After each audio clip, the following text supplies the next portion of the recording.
அருட்பெருஞ்சோதி அருட்பெருஞ்சோதி தனிப்பெரும் கருணை அருட்பெருஞ்சோதி. எல்லா உயிர்களும் இன்புற்று வாழ்க, வள்ளல் மலரடி வாழ்க வாழ்க, கொல்லா விரதம் குவளையெல்லாம் ஓங்குக, நல்லோர் நினைத்த நலம் பெறுக, நன்றி நினைத்த எல்லோரும் வாழ்க இசைந்து. உலக மக்களே, அறிவார்ந்த அன்பர்களே, ஆண்மநேய ஒருமைப்பாடுடைய அன்பர்களே, வல்லப்பமான மக்களிய திருவிற்பாவில் 3ஆம் திருமுறையில் 3ஆம் பதிகத்தில் இருக்கின்ற பாடல்களுடைய விளக்கங்களை பார்த்து கொண்டிருக்கிறோம். 3ஆம் பதிகம் இரங்கல் மாலை. இரங்கல் மாலை மொத்தம் 31 பாடல்களை கொண்டது. இதுவரை 14 பாடல்களுடைய விளக்கங்களை நாம் பார்த்திருக்கிறோம். இன்று 15வது பாடலுடைய விளக்கத்தை பார்க்க போகிறோம். இந்த விளக்கத்தை பார்ப்பதற்கு முன்னாலே ஒரு சிறிய முன்னுரை. இதுவரையில் நாம் 3ஆம் திருமுறையில் இருக்கின்ற பாடலுடைய விளக்கங்களை சுருக்கம். வல்லப்பமானவர்கள் இந்த மண்ணுலகை வருவிக்க உற்று, அதாவது சமயங்களும் மதங்களும் மார்க்கங்களும் சூழ்ந்திருந்த காலகட்டங்களில் ஒரு தாயின் வழியாக இந்த மண்ணுலகை வருவிக்க உற்று, அதன் பிறகு 9வது ஆண்டில் இறைவன் ஆட்கொண்ட பிறகு இறைவனை பார்ப்பதற்காக திருவெற்றியூர் செல்லுகிறார். அங்கே இறைவனை பார்ப்பதற்காக தெருவோரமாக நின்று கொண்டிருக்கிறார். மகனை பார்த்ததும் சிவபெருமான் தெருவழியாக ஓடுகிறார். மகனை திரும்பி கூட பார்க்கவில்லை. அதன் பிறகு காட்சி தருகிறார், அருளை கொடுக்கவில்லை. இந்த மனநிலையில் இருந்தபோது நமது குழந்தை இறைவன் வல்லற்பமானவர்கள் எப்படியெல்லாம் மனம் வருந்துகிறார் என்பதையும், அதன் பிறகு நாரையையும் கிளிகளையும் தூது அனுப்பி பார்க்கிறார். அப்பவும் இறைவன் செவிசாய்க்கவில்லை.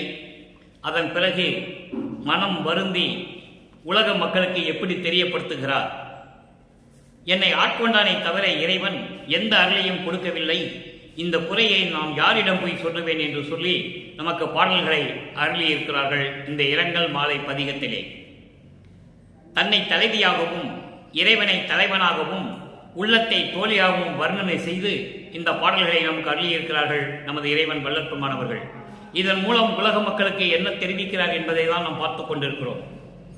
நான் வருவிக்க உற்றதிலிருந்து என்னை ஆட்கொண்ட பிறகு, என் மறைப்பை நீக்கிய பிறகு நான் இறைவனை பார்க்க செல்லுகிறேன். இறைவன் எனக்கு அருளை கொடுக்கவில்லை, இந்த குறையை நாம் யாரிடம் போய் சொல்லுவேன் என்று சொல்லி இந்த பாடல்களை நமக்கு அருளியிருக்கிறார்கள். அதை பார்த்து கொண்டிருக்கிறோம். அந்த வகையில் இன்று நாம் பார்க்க வேண்டிய பாடல் இரங்கல் மாலை 3வது பதிகம் 3ஆம் திருமுறை 15வது பாடல். பாடலை நன்றாக கவனியுங்கள். ஆழம் இருந்த களத்து அழகர். இந்த சமயங்களும் மதங்களும் மார்க்கங்களும் சூழ்ந்திருந்த காலகட்டங்களில் சமயங்களையும் மதங்களையும் மார்க்கங்களையும் சார்ந்த இறைவன் சிவபெருமானை எப்படியெல்லாம் உருவகப்படுத்துகிறார் என்பதை இங்கே நாம் பார்த்து கொண்டிருக்கிறோம். ஆழம் இருந்த களத்து அழகர், அணிசேர் ஒற்றி ஆலயத்தார். திருவெற்றியூர், ஒற்றி என்பது திருவெற்றியூர், திருவெற்றியூரில் இருக்கின்ற இறைவன். சால எனக்கு மாலையிட்ட தன்மை ஒன்றே அல்லாது கால நிரம்ப அவர் புயத்தை கட்டி அணைத்தது இல்லையடி. கோலமதி வான முகத்தாய் என் குறையை எவருக்கு கூறுவேனே. தோழியிடம் சொல்லுகிறார், உள்ளத்திடம் சொல்லுகிறார், மனதிடம் சொல்லுகிறார். அதை நீங்கள் புரிந்து கொள்ள வேண்டும். தன்னை தலைவியாக உருவகப்படுத்தியதனால், ஒரு பெண்ணாக தன்னை உருவகப்படுத்தி கற்பனை செய்து வர்ணனை செய்து இந்த பாடலை அருளியிருக்கிறார்கள். அதனால்தான் உள்ளத்தை தோழி என்று சொல்லுகிறார். இப்போ இந்த பாடலுடைய பதவுரை பாருங்க. ஆழம் இருந்த களத்தழகர். ஆழம் என்பது விஷம், களத்து என்பது இந்த கழுத்து. விஷத்தை உண்டி கழுத்தில் நிறுத்திய அழகான இறைவன்.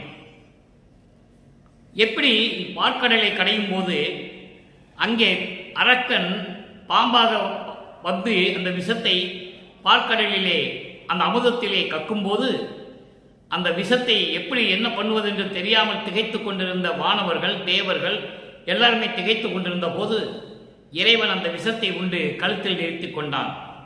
இதனால் வானவர்கள் எல்லாம் உயிர் பிழைத்தார்கள் என்று ஒரு பாடலிலே சொல்லுவார் நமது இறைவன் வல்லற்பமானவர்கள். அப்படி ஆழகால விஷத்தை உண்டு கழுத்திலே நிறுத்திய இறைவன் திருவெற்றியூரில் இருக்கின்ற அழகான இறைவன். திருவெற்றியூர் கோயிலில் இருக்கின்ற அழகான இறைவன் அவர் வந்து என்னை எப்படி பண்ணார்னா, சாலை எனக்கு மாலையிட்ட தன்மை ஒன்றே. சாலை என்பது அதாவது ரொம்ப மகிழ்வோடு விருப்பத்தோடு என்னை மாலையிட்ட அந்த இறைவன் வேற எந்த அருளையும் கொடுக்கவில்லை. மாலையிட்டதை தவிர வேறு ஒன்றும் தரவில்லை என்று சொல்கிறார். இங்கே மாலையிட்டது என்பது ஏற்கனவே பாடல்களில் விளக்கம் நான் கொடுத்திருக்கிறேன். தன்னை பெண்ணாக உருவப்படுத்தியதனால் மாலையிட்டார் என்று சொல்லுகிறார். அதாவது என்னை ஆட்கொண்டார் என்று சொல்லுகிறார். என்னை ஆட்கொண்டார், மிகவும் விரும்பி திருப்தியோடு என்னை வந்து ஆட்கொண்டார். ஆட்கொண்டாரை தவிர கால நிரம்ப அவர் புயத்தை கட்டி அணைந்தது இல்லையடி. அதாவது கால நிரம்ப என்பது போதும் என்று சொல்கின்ற அளவிற்கு அதிக நேரம் என்னுடைய தோளை கட்டி அணைத்தது இல்லையடி. தோழியிடம் சொல்கிறார், இல்லையடி தோழி, கோலமதி வானமுகத்தாய், அழகு நிறைந்த நிலவு போன்ற முகமுடைய என்னுடைய தோழியே, இந்த குறையை நான் எவருக்கு கூறுவேன் என்று சொல்கிறார். இது பதவுரை. இப்போ தெளிவுரை பாருங்க பாடலுக்கு. விஷம் உண்டு அதை கழுத்திலே நிறுத்தி கொண்ட இறைவனை உருவகப்படுத்துகிறார். காரணம், சமயங்களும் மதங்களும் மார்க்கங்களும் சார்ந்த நிலையில் இறைவனை இப்படிதான் உருவகப்படுத்தினார்கள். எப்படியெல்லாம் இறைவனை உருவகப்படுத்த வேண்டுமோ தத்துவங்களுடைய அடிப்படையில் அப்படியெல்லாம் உருவகப்படுத்தி அதற்கேற்ற ஆலயங்களை அமைத்து அதற்கு ஏற்றபடி வழிபாட்டு முறைகளை அமைத்து கால அளவெல்லாம் நிர்ணயித்து விட்டார்கள் என்று சொல்லுகிறார் மலர்ப்பெருமான். அப்படிப்பட்ட இறைவனை எப்படி உருவப்படுத்துகிறார் என்பதை நாம் பார்த்துக் கொண்டிருக்கிறோம். விஷத்தை உண்டு கழுத்தில் நிறுத்தி கொண்டிய இறைவன், அழகு சேர்ந்த திருவொற்றியூரிலே இருக்கின்ற இறைவன், அந்த ஆலயத்திலே இருக்கின்ற இறைவன், அவர் என்னை மாலையிட்டாரை தவிர, அதாவது ரொம்ப திருப்தியோடு மகிழ்வோடு என்னிடம் வந்து மாலையிட்டாரை தவிர, அதாவது ஆட்கொண்டாரை தவிர எந்த சுகத்தையும் எனக்கு கொடுக்கவில்லை. போதும் என்று சொல்லுகின்ற அளவிற்கு என் தோளை கட்டி பிடித்து அணைத்து எந்த சுகத்தையும் அவர் கொடுக்கவில்லை. அப்படி என்றால் அவர் எந்த அளவுக்கும் எனக்கு அருளை கொடுக்கவில்லை, எனக்கு எந்த விதமான அருளையும் கொடுக்கவில்லை. ஆட்கொண்டானை தவிர எந்தவித அருளையும் கொடுக்கவில்லை. அப்படி கொடுக்காத இறைவன், அழகான சந்திரன் போல் முகம் கொண்ட, நிலா முகம் கொண்ட என் தோழியே, இந்த குறையை நான் யாரிடம் போய் சொல்லுவேன் என்று சொல்லி இந்த பாடலை அருளியிருக்கிறார்கள். இதன் மூலம் உலக மக்களுக்கு எப்படி தெரிவிக்கிறார் என்றால், உலக மக்களே, நான் இந்த மண்ணுலக்கு இறைவனால் வருவிக்க உற்று அதன் பிறகு என்னுடைய மறைப்பை நீக்கி 9வது ஆண்டிலே என்னுடைய மறைப்பை நீக்கி நான் யார் என்று தெரிந்து கொண்ட பிறகு இறைவனை பார்க்க நான் திருவொற்றியூர் செல்லுகிறேன். அங்கே திருவொற்றியூர் சென்று கொண்டிருக்கும் போது, தெரு ஓரமாக நான் நின்று கொண்டிருக்கும் போது என்னை திரும்பி பார்க்காமல் சிவபெருமான் ஓடுகிறான். அப்படி ஓடிக்கொண்டிருக்கும் பொழுது நானும் பின்னாலேயே ஓடுகிறேன். அவர் ஓட்டத்தை என்னால் பிடிக்க முடியவில்லை என்பதையும், அதன் பிறகு எனக்கு காட்சி கொடுத்தாரை தவிர எந்த அருளையும் கொடுக்கவில்லை என்பதையும், நாரையும் கிளிகளையும் தூதுவிட்டு அதற்கும் எந்த விதமான பலன் இல்லை என்பதையும் நமக்கு ஏற்கனவே பல பாடல்களிலே நமக்கு இறைவன் வளர்ப்புமான் கூறியதை நாம் பார்த்திருக்கிறோம். அதே நிலையிலிருந்து கொண்டுதான் என்னை வந்து ஆட்கொண்டானை தவிர எந்த விதமான அருளை கொடுக்கவில்லை. உலக மக்களே, மகிழ்வோடு விருப்பத்தோடு தான் என்னை ஆட்கொண்டார், ஆனால் எந்த விதமான அருளையும் கொடுக்கவில்லை. அதன் பிறகு நான் இறைவன் வருவான் என்று காத்துக் கொண்டிருக்கிறேன். உலக மக்களே, இறைவன் வரவில்லை. என் அருகில் வந்து போதும் என்று சொல்கின்ற அளவிற்கு திருப்தியோடு என் தோள்களை எல்லாம் கட்டி அணைத்து என்னை கலந்து கொள்வார் என்று நினைத்தேன். அந்த நிகழ்வு நடக்கவில்லை. உலக மக்களே, இந்த குறையை நான் யாரிடம் போய் சொல்லுவேன் என்று சொல்லி உலக மக்களுக்கு தெரிவிக்கிறார் நமது இறைவன் வளர்ப்புமானவர்கள்.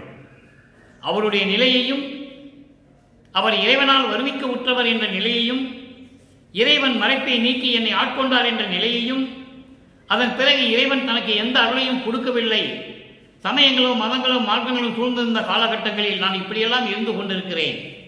உலக மக்களே, இந்த குறையை நாம் யாரிடம் சொல்லுவேன்? தந்தையே மகனிடம் வந்து மகிழ்வோடு அருளை கொடுக்காவிட்டால் இந்த குறையை நான் யாரிடம் சொல்லுவேன் என்று சொல்லி இந்த பாடலை நமக்கு அருளியிருக்கிறார்கள் நமது இறைவன் வல்லற்பமானவர்கள். அதன் பிறகு சமயங்களையும் மதங்களையும் மார்க்கங்களையும் சாராத இறைவன் அருட்பெருஞ்சோதி ஆண்டவர் சமரச சுத்த சன்மார்க்கத்தை மகனிடம் கொடுத்த பிறகு எப்படியெல்லாம் இறைவனிடந்த அருளை பெற்றுக்கொண்டார் என்பதை ஒவ்வொரு பதிகத்திலிருந்தும் 6ஆம் திருமுறையில் இருந்த பாடல்களை என்னுடைய விளக்கங்களை ஒப்பிட்டு பார்த்து கொண்டிருக்கிறோம். அந்த வழியை நீங்கள் பார்க்க வேண்டியது 6ஆம் திருமுறை பதிகம் 20 பிள்ளை பெருவிண்ணப்பம். பிள்ளை பெருவிண்ணப்பத்திலே 35வது பாடல். 3ஆம் திருமுறையிலே இரங்கல் மாலை 15வது பாடலுக்கு அதனுடைய விளக்கத்திற்கு 35வது பாடலிலே பிள்ளை பெருவிண்ணப்பத்திலே இருக்கிறது. நன்றாக கவனியுங்கள். பகல் இரவு அடியேன் படுத்த போதெல்லாம், பகல் இரவு அடியேன் படுத்த போதெல்லாம் தூக்கமாம் பாவி வந்துடுமே, இகல் ஒரு கனவாம் கொடிய வெம்பாவி எய்துமே, என் செய்வோம் என்று உகல் உற உள்ளே நடுங்கிய நடுக்கம் உன் உள்ளம் அறியுமே எந்தாய், நகல் உற சிறியேன் கனவு கண்டு உள்ளம் நடுங்கிடாத நாளும் ஒன்று உளதோ. இது பாடல். அதாவது இந்த சமயங்களையும் மதங்களையும் மார்க்கங்களையும் சார்ந்த போதெல்லாம், நான் படுத்து பகல் இரவு படுத்த போதெல்லாம் தூக்கம் என்னும் பாவி வந்துவிடுமே, இதற்கு நாம் என்ன செய்வது என்று நான் நினைத்து கொண்டிருந்த போது இகல் ஒரு கனவு. இகல் ஒரு கனவுனா கொடிய கனவுகள், வெம்பாவி எய்துமே, கனவு வந்த அந்த கனவு கொடும்பாவி கனவுகள்லாம் வந்து என்னை துன்புறுத்துமே, எய்துமை வந்து அடையுமே என்று என் செய்வோம் என்று உகல் உற உள்ளே நடுங்கிய. உகல் உரை என்பது நான் துன்பப்பட்ட போது, என் மனம் சுழன்று கொண்டிருந்த போது, இப்படியெல்லாம் கனவு வந்து விடுமே, நான் படுத்து தூங்கும் போது கனவு, இந்த பெரும் பாவி கனவு வந்து விடுமே என்று சொல்லி நான் துன்பப்பட்ட போதெல்லாம் என் உள்ளம் நடுங்கிய நடுக்கம், என் உள்ளம் நடுங்கிய நடுக்கம் உன் உள்ளம் அறியுமே எந்தாய், உன் உள்ளம் அறியுமே என் தாயே, நான் என்ன செய்வேன். நகல் உற சிறியேன் கனவு கண்டு. நகல் உரை என்பது இந்த பாவிப்பட்ட மகன், இந்த பாவி மகன், உன்னாலே வருவிக்க உற்று பல துன்பங்களையும் துயரங்களையும் அடைந்த இந்த மகன் கனவு கண்டு உள்ளம் நடுங்கிடாத நாளும், நான் கனவு கண்டு நடுங்காத நாளும் ஒன்று உண்டோ? ஒரு நாளும் கிடையாது. தினமும் இந்த துன்பத்தை நான் அனுபவித்துக் கொண்டிருக்கிறேன், எனக்கு விரைவில் வந்து அருள்வாயாக என்று சொல்லி இந்த பெரு விண்ணப்பத்தை தந்தையிடம் வைக்கிறார். அடுத்த ஒரு நிலைக்கு 25வது பதிகம் அனுபோக நிலையம் 5வது பாடல். இரங்கல் மாலையுடைய 15வது பாடலுக்கு மதங்களும் சமயங்களும் மார்க்கங்களும் சூழ்ந்திருந்த காலகட்டங்களில் இறைவனை எப்படியெல்லாம் பார்க்க வேண்டும், அவருடைய உருவத்தை எப்படியெல்லாம் வர்ணனை செய்தார் என்பதையும் பார்த்து கொண்டிருக்கிறோம். அதே நிலை சமரச சுத்த சன்மார்க்கத்தை பெற்ற பிறகு இறைவனை எப்படி வர்ணிக்கிறார், இறைவனை எப்படி சொல்லுகிறார் என்பதை பார்க்க போகிறோம். அனுபோக நிலையம், அனுபவமான ஒரு நிலை. தனி துணை என்னும் என் தந்தையே, அங்கே விஷத்தை உண்டு கழுத்தில் நீட்டிக் கொண்ட இறைவன் என்று சொல்லுவார், திருவொற்றியூரில் இருக்கின்ற இறைவன் என்று சொல்லுவார். அதே இறைவனை சமரச சுத்த சன்மார்க்கத்தை பெற்ற பிறகு தனி துணை என்னும் என் தந்தையே. தனி துணை என்பது யாருக்கு நிகரில்லாத ஒரு இறைவன் எனக்கு துணையாக இருக்கின்ற என் தந்தையே, தனி துணை என்னும் தந்தையே, தாயே, தலைவனே, சமரச சுத்த சன்மார்க்கத்தினுடைய தலைவனே, சிந்தை அதாவது சிற்சபை தனிலே இனித்த தெல்லமுதே, சிற்சபையிலே பேரின்பமாக இருக்கின்ற தெல் அமுதே, புத்தம் புது அமுதே, என் உயிருக்கு உயிரே, என் இன்னிரு கண்ணுள் மணியே, என் கண்களில் இருக்கின்ற மணி போன்ற இறைவனே, அருட்பெருஞ்சோதியே, அனித்தமே நீக்கி மரணத்தை நீக்கி துன்பங்களையும் துயரங்களையும் பயத்தையில நீக்கி என்னை ஆண்ட என் குருவே, அண்ணலே என்றால் அருட்பெருஞ்சோதியே, இனி பிரிவு ஆற்றேன், இனி உன்னை விட்டு சிறிதளவு கூட பிரிவை நினைக்கும் போது நான் சகித்துக் கொள்ள இருக்க மாட்டேன், இனி அந்த பிரிவை நான் சகித்துக் கொள்ள மாட்டேன். கனிந்து துணை தருதற்கு இது தகு தருணம் கலந்தருள் எனையே. கனித்துணை என்பது பேரின்பத்தோடு மகிழ்வோடு அருளை வழங்குவதற்கு, எனக்கு அருளை வழங்குவதற்கு இதுதான் சரியான நேரம். என்னை கலந்து அருள் என்று சொல்லுகிறார். என்னை கலந்து கொண்டு அருள வேண்டும் என்று சொல்லுகிறார். அடுத்த ஒரு நிலை பாருங்க. 28வது பதிகம் அபயத்திறன் 15வது பாடல். 3ஆம் திருமுறையிலே இருக்கின்ற பாடலுக்கு 15வது பாடலுக்கு 6ஆம் திருமுறையிலே 28வது பதிகம் அபயத்திறன் என்ற பதிகத்திலே 15வது பாடல். ஓடினேன் பெரும்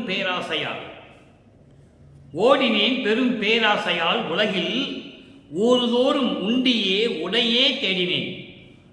காம சேற்றிலே விழுந்து மயங்கினேன் திகைத்து வாடினேன். சிறிய வாரியால் மகிழ்ந்தேன் வஞ்சமே பொருளென மதித்து நாடினேன். எனினும் பாடினேன் உன்னையே நம்பினேன் கைவிடேல் எனையே. இது பாடல். இப்ப பாருங்க, மதங்களையும் சமயங்களையும் மார்க்கங்களையும் சூழ்ந்திருந்த காலகட்டங்களில் ஒப்பிட்டு சொல்லுகிறார். இரங்கல் மாலையில் இருக்கின்ற 15வது பாடலை இங்க ஒப்பிட்டு சொல்லுகிறார். சமயங்களும் மதங்களும் மார்க்கங்களும் சார்ந்திருந்த நிலையில் எப்படி இருந்தேன் என்பதை இங்கு சொல்லுகிறார். நல்லா கவனிக்கணும். நீங்க ஓடினேன் பெரும் பேராசை கொண்டு நான் உலகில் திரிந்து கொண்டிருந்தேன். எப்படி? ஊருதோறும், ஒவ்வொரு ஊருதோறும் தெருவாகவும் சென்று உண்டியே உடையே, உணவு உண்பது, உடை உடுத்துவது, இதையெல்லாம் தேடினேன். சாப்பாட்டையும் உடையையும் தேடினேன். உடுத்துவதற்கு துணி வேண்டும் என்பதற்காகவும், பசிக்கு உண்ண வேண்டும் என்பதற்காகவும் நான் ஊராக சென்று ஓடினேன். பேராசை. அந்த நிலையில் இருக்கும்போது காம சேற்றிலே விழுந்து தியங்கினேன்.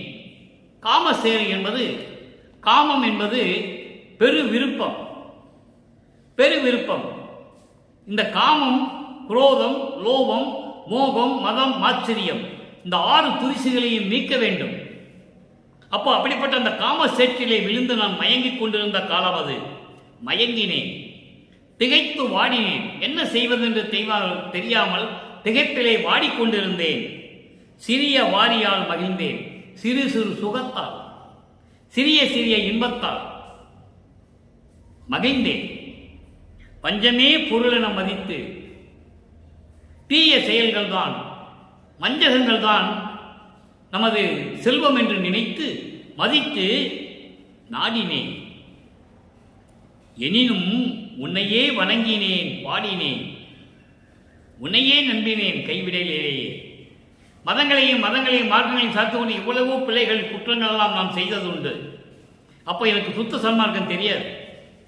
அதனால் இறைவனை அப்படியெல்லாம் இருக்கும்போது இப்படியெல்லாம் நான் இருந்தேன், எல்லாவற்றையும் மன்னித்து எனக்கு அருள வேண்டும், உன்னையே நம்பினேன் கைவிடேல் எனையே என்று சொல்லி இந்த பாடலை நமக்கு அருளியிருக்கிறார்கள் நமது இறைவன் வல்லப்பமானவர்கள். அடுத்தபடியாக பாருங்க, திருவருள் பேரு எப்படி கிடைத்தது, அந்த நிலையை மக்களுக்கு விளக்கி சொல்ல வேண்டும். ஏனென்றால் சமயங்களையும் மதங்களையும் மார்க்கங்களையும் சார்ந்த நிலையில் எந்த அருளையும் வல்லற்பமான இறைவனிடமிருந்து பெறவில்லை, தந்தையிடமிருந்து பெறவில்லை. சமரச சுத்த சன்மார்க்கத்தை பெற்ற பிறகு நான் இப்படியெல்லாம் அந்த இழிவு நிலைகளில் இருந்தேன். அப்ப நான் செய்த பிறகுகளை தவறுகளை எல்லாம் மன்னித்து எனக்கு அருள வேண்டும் என்று சொல்லுகிறார். இப்ப அப்படிப்பட்ட அருளை சமரச சுத்த சன்மார்க்கம் பெற்ற பிறகு எப்படி பெறுகிறார் என்பதை மக்களுக்கு தெளிவுபடுத்த வேண்டும். அது நமது கடமை. நான் ஏற்கனவே கூறியது போல பாடலுடைய விளக்கம் மட்டும் கூறுவதென்றால் 15 நிமிடத்தில் விளக்கத்தை சொல்லிவிடலாம். அதன் பிறகு என்ன நடந்தது என்பதை மக்களுக்கு சொல்ல வேண்டும். வருவிக்கு 1வது வருடத்திலிருந்து வருவி கூட்டத்திலிருந்து 51 வருடங்கள் என்னென்ன நிகழ்வுகள் நடந்தன என்பதை திருவிற்பாவிலே நமக்கு இறைவன் வல்லற்பமானவர்கள் தெளிவாக கூறியிருக்கிறார்கள். அதை மக்களிடம் கொண்டு சேர்க்க வேண்டும், மக்களிடம் சொல்ல வேண்டும். வல்லப்பமானவர்கள் வருவிக்கு விட்டு 200 ஆண்டுகள் கடந்து விட்டன. இன்னும் திருவிற்பாவில் இருக்கின்ற அந்த பிரபஞ்சத்தின் உண்மைகளையும் எப்படி இறைவனால் வருவிக்க விட்டார் வல்லப்பமானவர்கள் என்பதையும் இறைவனாக எப்படி அருட்பெருஞ்சோதி ஆண்டவர் ஆனார் என்பதையும் மக்களிடம் தெளிவுபடுத்த வேண்டும். இப்ப பாருங்க, 31வது பதிகம் திருவருள் பேரு 5வது பாடல். 5வது பாடல். பொய் கொடுத்த மனமாயை சேற்றில் விழாது. நல்ல கவனிங்க. பொய் கொடுத்த மனமாயை சேற்றில் விழாது எனக்கே பொன்மணி மேடையில் ஏறி புந்தி மகிழ்ந்திருக்க கை கொடுத்தீர். உலகமெல்லாம் கழிக்க உளவாக கால் 2 கொடுத்தீர். எக்காலும் அழியாத மெய் கொடுக்க வேண்டும் உம்மை விடமாட்டேன் கண்டீர். மேல் ஏறினேன் இனி கீழ் விளைந்து இறங்கேன் என்றும் மை கொடுத்த விழி அம்மை சிவகாமி வள்ளி மகிழ நடம்புரிகின்றீர் வந்து அருள்வீர் விரைந்தேன். அதாவது சமயங்களையும் மதங்களையும் மார்க்கங்களையும் சூழ்ந்து இருக்க சொன்னேன், இருந்தேன். அப்பா இதெல்லாம் பொய் மகனே, வேண்டாம் என்று சொன்னாய், நான் விட்டுவிட்டேன். விரைந்து வந்து எனக்கு அருள வேண்டும், உன்னை விடமாட்டேன் என்று சொல்லுகிறார். பாடலுடைய கருத்து பாருங்க. பாடலுடைய பொருள், பொய் கொடுத்த மனமாயை சேற்றில் விழாது. பொய் கொடுத்த மாயை, மனமாயை, அதாவது பொய் நெறிகளை சொல்லக்கூடிய சமயங்களும் மதங்களும் மார்க்கங்களும் சேர்ந்த அந்த மனமாயை என்னும் சேற்றில் விழாது, சாக்கடையில் விழாது. இதை கொடிப்பாட்டிலே இந்த வரிக்கு ஒரு விளக்கம் தர காத்திருக்கிறேன், விரும்புகிறேன். வெறிக்கும் சமயக்குளில் விளைந்தேன், தன்னை விழாத வகை மறித்து ஒரு பேரறிவு அளித்த வள்ளல் கொடி என்று சொல்லுவார். அதைதான் இங்கு சேர் என்று சொல்லுகிறார், சாக்கடை என்று சொல்லுகிறார். இந்த மதங்களும் சமயங்களும் மார்க்கங்களும் சார்ந்த அந்த மனமாயினுடைய சேற்றில் விழாது எனக்கே பொன்மணி மேடையில் ஏற்றி. பொன்மணி மேடை ஏற்றி, பொன்மணி மேடை என்பது பரநாத நிலை. விந்து நாதம் பரவிந்து பரநாதம். இப்படி இந்த பொன்மணி மேடையில் ஏற்றி பரநாத நிலையில் என்னை இருக்க வைத்து புந்தி மகிழ்ந்திருக்க, எனது உள்ளம் மகிழ்வோடு இருக்க கை கொடுத்தீர், அருள் செய்தீர். கை கொடுத்தீர் என்றால் அருள் செய்தீர். இந்த சமயங்களும் மதங்களும் மார்க்கங்களும் என்னும் சேற்றில் விழாதிலிருந்து அதிலிருந்து என்னை காப்பாற்றி என்னை பொன்மணி மேடையில் ஏற்றி எனக்கு அருளை கொடுத்து என் மனம் மகிழ்ந்திருக்கும்படி அருள் கொடுத்தீர். அதான் கை கொடுத்தீர் என்று சொல்கிறார். கை கொடுத்தீர், உலகமெல்லாம் கழிக்க உலகமெல்லாம் பார்க்கும்படி உளவாத கால் 2 கொடுத்தீர். கால் 2 என்பது 2 திருவடிகள். உன்னுடைய அருளுடைய 2 திருவடிகளை எனக்கு அடைக்கலம் கொடுத்தீர். இந்த உலகமெல்லாம் பார்க்கும்படி, இந்த உலகமெல்லாம் மகிழ்ந்து பார்க்கும்படி எனக்கு அழியாத உன்னுடைய 2 திருவடிகளுடைய அடைக்கலம் கொடுத்தீர். கால் 2 கொடுத்தீர். 2 திருவடிகளிடம் எனக்கு அடைக்கலம் கொடுத்தீர். அதாவது என்னை ஆட்கொண்டீர். இப்படியெல்லாம் அருளை கொடுத்து சமயங்களிலும் மதங்களிலும் மார்க்கங்களிலும் என்னை விடுபட செய்து அந்த சேற்றிலே விழாதவடைக்கு, அந்த சாக்கடையில் விழாதவடைக்கு என்னை பரநாத நிலையில் ஏற்றி என் மனம் மகிழ்ந்திருக்க, உள்ள மகிழ்ந்திருக்க, அறிவு மகிழ்ந்திருக்க, அறிவோடு விளங்க, எனக்கு அறிவோடு விளங்க அருளை கொடுத்தீர். அது மட்டும் இல்லாமல் உலகமெல்லாம் மகிழும்படி பார்க்கும்படி எனக்கு உன்னுடைய திருவடியிலே அடைக்கலம் கொடுத்தீர். அதான் 2 கால் 2 கொடுத்தீர் என்று சொல்லுகிறார். அதன் பிறகு சொல்ற பாருங்க, எக்காலும் அழியாத மெய் கொடுக்க வேண்டும். எந்த காலத்திலும் எவ்விடத்திலும் எவ்விதத்திலும் எவ்வளவும் அழியாத என்றும் நிலையாக இருக்கக்கூடிய மெய் கொடுக்க வேண்டும். மெய் என்றால் 3 தேகங்கள், சுத்த தேகம், புறவண தேகம், ஞான தேகம். இந்த 3 தேகங்களையும் எனக்கு கொடுக்க வேண்டும். உம்மை விடமாட்டேன், உன்னை அதுவரைக்கும் விடவே மாட்டேன், பார்த்துக்கோ.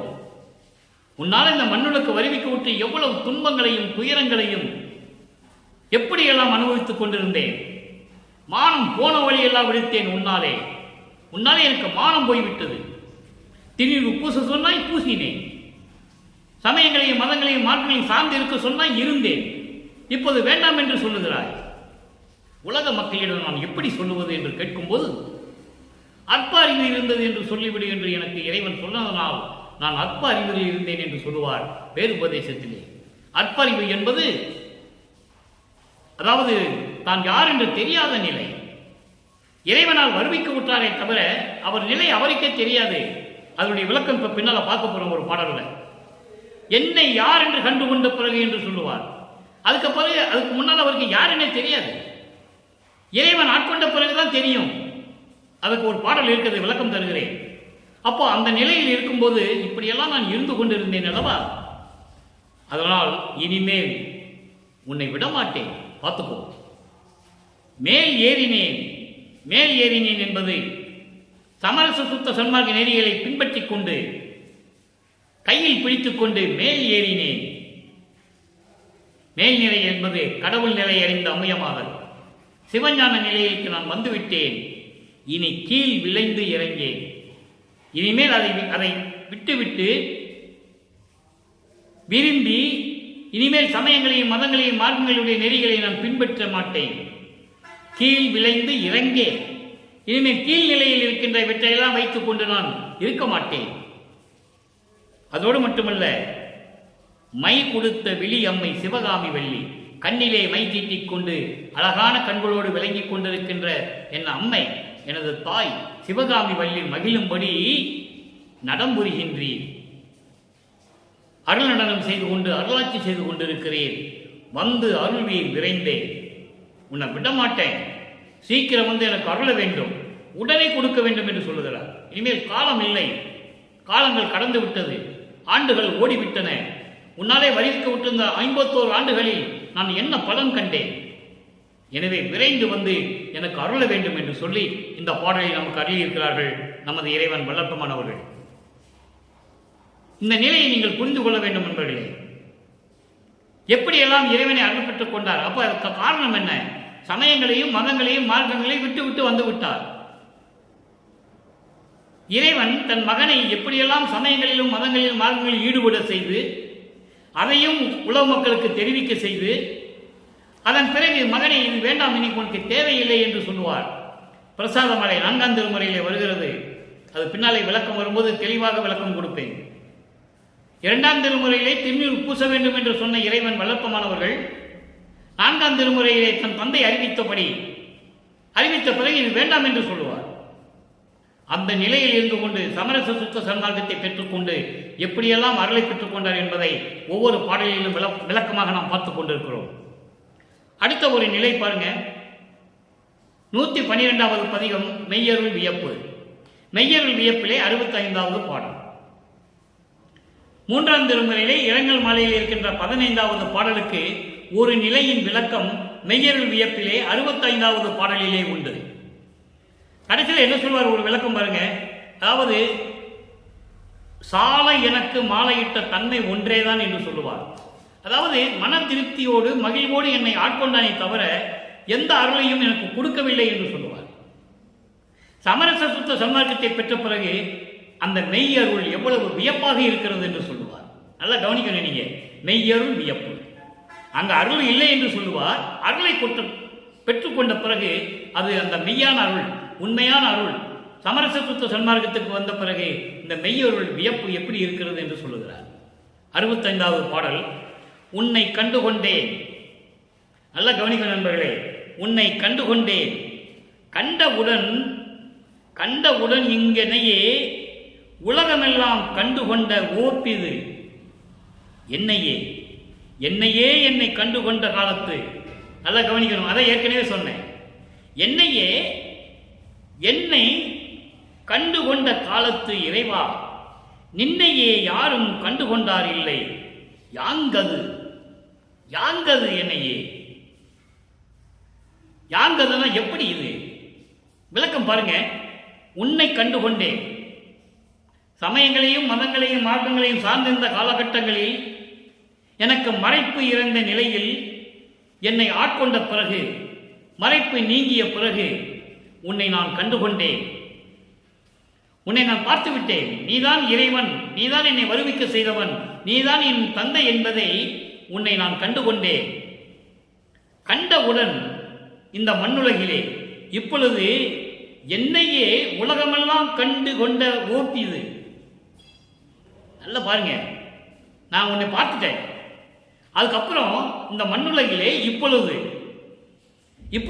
என்னையே உலகமெல்லாம் கண்டு கொண்ட ஓப்பி இது. என்னை உலகமெல்லாம் கண்டு கொண்டு விட்டது. உன்னை நான் கண்டு கொண்டேன். உன்னை நான் கண்டவுடன் இந்த மண்ணுலகே எல்லா உலகங்களும் இப்பொழுது உலகமெல்லாம் கண்டு கொண்ட ஓப்பி இது. என்ன இன்பம் இது! உன்னை நான் கண்டு கொண்டேன். என்னை இப்பொழுது எல்லா உலகங்களும் கண்டு கொண்டது. என்ன இன்பம் இது! என்ன பேரின்பம் இது! என்னையே என்னை கண்டு கொண்ட காலத்து. நல்லா கவனிக்கணும். நீங்க வரி அவ்வளவு விளக்கங்கள் இருக்கு. ஒரு வரிக்கு விளக்கம் சொல்ல வேண்டுமானாலே 1 மாதம் சொல்ல வேண்டும். என்னை கண்டு கொண்ட காலத்து உன்னாலே இந்த மண்ணுலகுக்கு வருவிக்க உற்று நான் யார் என்று தெரியாத நிலையில் 9வது ஆண்டில் என்னை ஆட்கொண்ட பிறகு என்னை நான் கண்டு கொண்டேன். அப்ப நான் யார் என்று எனக்கு தெரிந்து விட்டது. யாரால் வருவிக்க விட்டேன் என்ற நிலை எனக்கு தெரிந்து விட்டது. அப்போ என்னை நான் கண்டு கொள்வது. என்னை நான் கண்ட காலத்து இறைவா, நின்னை யார் கண்டு கொண்டார் இல்லை. உன்னை யாரும் பார்க்கவில்லையே. என்னையே நான் யார் என்று என்னை நான் கண்ட பொழுது இறைவா, உன்னை யார் கண்டதில்லை. உன்னை யாரும் பார்த்தவர் இல்லை. யார் கொண்டார் இல்லை, கண்டு கொண்டார் இல்லை. நின்னையே யார் கண்டு கொண்டார் இல்லை.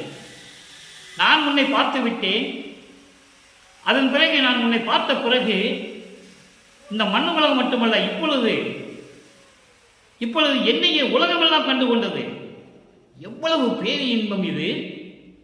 என்னை நான் கண்டு கொண்ட காலத்து நீ என்னை வந்து 9வது ஆண்டில் ஆட்கொண்ட பிறகு, அதை தான் சொல்லுவார். நான் அடிக்கடி கூறுவது உண்டு, ஆண்டாறு 3 ஆண்டில் ஆட்கொண்ட அருள் கடலே என்று சொல்லுவார். அப்போ என்னை ஆட்கொண்ட காலத்து, என்னை நான் யார் என்று தெரிந்த காலத்து, என்னை யார் கண்டு கொண்ட காலத்து இறைவா, நின்னை யார் கண்டு கொண்டார் இல்லையே. உன்னை யாரும் பார்க்க முடியவில்லையே. அப்படிப்பட்ட உன்னை நான் பார்த்து விட்டேன். அந்த தகுதியை எனக்கு கொடுத்து விட்டாய். யாங்கதனை இது எப்படி ஆச்சரியமாக இருக்கிறதே, இது எப்படி என்று சொல்லுகிறார். ஆக இந்த பாடலுடைய பொருள் உங்களுக்கு நல்லா புரிஞ்சிருக்கிறேன். வரி 4 வரி தான், எவ்வளவு விளக்கம் இருக்கு பாருங்க. அப்போ இவர் இறைவனால் வருவிக்க விட்டது என்பதையும் சொல்லிவிட்டார். உன்னை நான் பார்த்து விட்டேன் என்று சொல்லிவிட்டார். உன்னை நான் பார்த்ததனால் உலகமெல்லாம் என்னை பார்த்தது என்று சொல்லுகிறார். நல்லா கவனிக்கணும் நீங்க. உன்னை நான் பார்த்ததனால் உலகமெல்லாம் என்னை பார்க்கிறது. என்ன இன்பம் இது! என்ன வியப்பு இது! என்ன ஆச்சரியம் இது! அதோடு மட்டுமல்ல, என்னை கண்டு கொண்ட காலத்து நான் பார்த்த போது இறைவா, உன்னை யார் கண்டு கொண்டார் இல்லையே, உன்னை யாரும் பார்க்கவில்லையே என்று சொல்லுவார். இறைவனை யாரும் பார்த்ததில்லை. அதாவது நான் ஏற்கனவே இதுக்கு விளக்கம் கொடுத்திருக்கிறேன். இந்த பிரபஞ்சம் தோன்றிய காலத்திலிருந்தே இறைவனை அடியார் வேடத்திலோ வேறு ஒரு மனிதன் உருவத்திலோ அசீரிய வாக்கு மூலமாகவோ இப்படிதான் பார்த்திருக்கிறார்கள், கேட்டிருக்கிறார்கள். அதற்கான ஆதாரங்களை வழக்கமானவர்கள் திருவிற்பவளை நிறைய இடங்களில் கொடுத்திருக்கிறார். உதாரணமாக சொல்ல வேண்டும் என்றால், அடியார்கள் கூட இறைவனை நேரடியாக யாரும் பார்த்ததில்லை. இறைவன் அப்படிதான் காட்சி கொடுத்திருக்கிறார். பாதவூரான் மாணிக்கவாசகர் அவர்கள் கோயிலை கட்டும்போது, அதாவது ஒரு இடத்திலே குதிரை வாங்க செல்லுவார், பணத்தை எடுத்துக்கொண்டு அடியார் வேடத்திலே இறைவன் வந்து சொல்வார், கோயிலை கட்டிவிடு என்று சொல்லுவார். வந்தது அடியார் என்றுதானே தெரியுமே தவிர இறைவன் என்று அவருக்கு அப்போது தெரியாது. அதே போன்று திருநாவுக்கரசருக்கு பசி என்று சொல்லும்போது கட்டு சோறு கட்டிக்கிட்டு பின்னாலேயே சொல்லுவார். நீ யாரப்பா என்று திருநாவுக்கரசர் கேட்கும்போது, உங்களுக்கு பசி எடுக்குமே என்று சொல்லி சாப்பாடு கொண்டு வந்தேன் என்று சொல்லுவார். இது திருவிடை புகழ்ச்சியிலே சொல்லுவார். இழப்புகள் அறிந்து அன்பர் பொதி சோர் அருந்த முன்னிருந்து பின்னடக்கும் பதம். இது திருவிடை புகழ்ச்சியிலே 1ஆம் திருமுறையிலே உண்டு. வந்தது இறைவன் என்று அவருக்கு தெரியாது. அதன் பிறகு கோயிலில் போய் மறைஞ்சிக்குவார். அப்பதான் வந்தது இறைவன் அவருக்கு தெரியும். அதே போல அசீரியர் வாக்கு மூல அருளை பெற்றவர்கள் இருக்கிறார்கள். இறைவனை ஆட்கொண்டு அருள் பெற்றவர்கள் அவர்கள். நம்ம இல்லை என்று சொல்ல முடியாது. இதை ஏன் சொல்லுகிறேன் என்றால், நின்னையே யார் கண்டுகொண்டார் இல்லையேன்னு ஒரு வரி சொல்லுகிறார் இங்கே. அதற்காக சொல்லுகிறேன். இறைவனை வேறு ஒரு ரூபத்திலோ வேறு வேறு வடிவத்திலோ பார்த்து அருளை பெற்றிருக்கிறார்கள். திருவருட்பாவில் கண்ட உண்மை அது. அதை தான் இங்கே சொல்லுகிறார். இறைவா, நின்னையே யாரும் கண்டுகொண்டார் இல்லையே, உன்னை யாரும் பார்க்க முடியவில்லையே. நேற்று பாடலில் கூட இறைவனுடைய அடியை முடியையும் பிரம்மனும் திருமாலும் பார்க்கவில்லை என்ற விளக்கத்தை நேற்று பார்த்தோம் 14வது பாடலிலே. அதை தான் இங்கே 6ஆம் திருமுறையிலே மெய்யரு வியப்பிலே முடிவான நிலைக்கு சொல்லுகிறார். இறைவா, நின்னையே யாரும் கண்டுகொண்டார் இல்லை.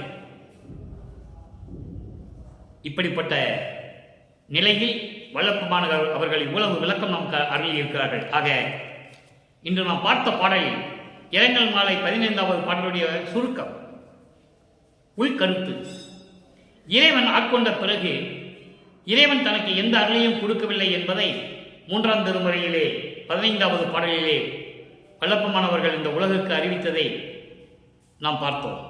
அதன் பிறகு சமயங்களும் மதங்களும் மார்க்கங்களும் சாராத நிலையான தனி மார்க்கமான இறைவன் மார்க்கமான என இறைவன் உருவாக்கிய மார்க்கம், அருட்பெருஞ்சோதி ஆண்டவர் உருவாக்கிய மார்க்கம் சமரச சுத்த சன்மார்க்கம். அந்த சன்மார்க்கத்தை எப்படி பெற்றேன் என்று சில பாடல்களிலே வல்லப்பமான் சொல்லுவார். அதெல்லாம் போக போக ஒவ்வொரு பாடல் விளக்கம் வந்து கொண்டு இருக்கும். இப்பொழுது நமக்கு நேரம் பற்றவில்லை. ஆக அந்த நிலையில் இருந்து கொண்டு அதாவது சுத்த சன்மார்க்கத்தை பெற்ற பிறகு பெரிய சிவ அனுபவத்தால் சுத்த சன்மார்க்கம் பெற்றேன், இரவாமை உற்றேன் கான் தோழி என்று ஒரு பாடலிலே சொல்லுவார். அந்த 2 வரி மட்டும் இப்ப நான் சொல்லியிருக்கேன். ஆக சுத்த சன்மார்க்கத்தை பெற்ற பிறகுதான் எல்லாரிலையும் இறைவன் பெற்றுக்கொண்டார், வல்லப்பமான் பெற்றுக்கொண்டார் என்பதை தெளிவுபடுத்த வேண்டும் மக்களுக்கு. ஆக சமரச சுத்த சன்மார்க்கத்தை பெற்ற பிறகு எப்படியெல்லாம் இறைவனை அருளை பெற்றுக்கொண்டு இறைவனாக விளங்கி கொண்டிருக்கிறார் என்பதை நாம் இப்போது விளக்கத்தை பார்த்திருக்கிறோம். நான் பார்த்த உன்னை வேற யாரும் பார்க்கவில்லை என்று முடிவாக வல்லப்பமான் அவர்கள் இங்கே நாம் கூறியதை உங்களுக்கு நான் விளக்கிவிட்டேன். இதனால் இந்த பொருள் உங்களுக்கு விளங்கி இருக்கும் என்று நான் நினைக்கிறேன், கருதுகிறேன். ஏனென்றால் அதே நிலையில் இருந்து கொண்டு சமரச சுத்த சன்மார்க்கத்தை பின்பற்றி அதன் நெறிகளை பின்பற்றி இறைவன் ஒருவன் என்ற நிலையில் இருந்து கொண்டு அந்த இறைவன் ஜோதி வடிவில் இருக்கிறார், அவர்தான் அருட்பெருஞ்சோதி ஆண்டவர் என்ற நிலையில் இருந்து கொண்டு சைவ நிலையில் இருந்து கொண்டு அசைவ உணவுகளை மேற்கொள்ளாது, எந்த உயிர்களையும் துன்புறுத்தாது, கொலை செய்யாது இருக்க வேண்டும். அந்த நிலையில் இருந்து கொண்டு மண்ணகல் விளக்கை தீபமேற்றி அதன் முன்னால் அமர்ந்து கொண்டு ஞானசரியை படியுங்கள். அதான் இறைவன் சொன்னது. ஞானசரியை படித்து இறைவனுடைய அருளையும் அவருடைய செல்வங்களை எல்லாம் பெற்று இந்த வையகத்தில் வாழ்வாங்கு நீங்கள் வாழ வேண்டும், நோயற்ற வாழ்வில் நீங்கள் வாழ வேண்டும். இறைவனுடைய தயவோடையும் கருணையோடையும் வாழ்த்து விடைபெறுகிறேன். இந்த வள்ளலார் ஊழியன். மீண்டும் நாளை சந்திப்போம். நன்றி, வணக்கம். அருட்பெருஞ்சோதி அருட்பெருஞ்சோதி, தனிப்பெரும் கருணை அருட்பெருஞ்சோதி.